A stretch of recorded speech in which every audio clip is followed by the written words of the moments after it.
Well, I'm involved in other things besides physics. In fact, mostly now in other things. One thing is distant relationships among human languages.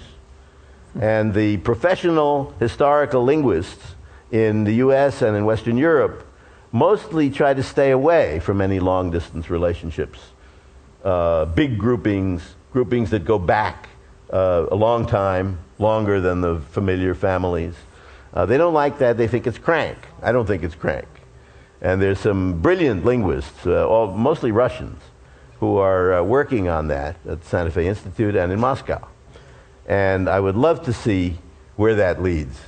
Does it really lead to a single ancestor some 20, 25,000 years ago?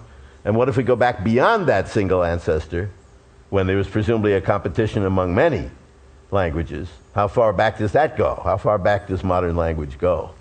How many tens of thousands of years does it go back? Do you have a hunch or a hope for what the answer to that is? Well, I would guess that that modern language must be older than the cave paintings and cave engravings and cave sculptures and dance steps in the soft clay of the caves in Western Europe in the Aurignacian period, some 35,000 years ago or earlier. I can't believe they did all those things and didn't also have modern language.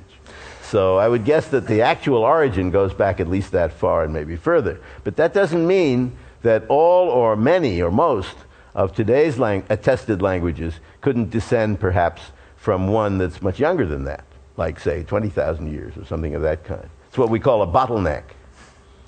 Well, Philip Anderson may have been right. You may just know more about everything than anyone. So it's been an honor. Thank you, Murray Gell Mann. Thank you.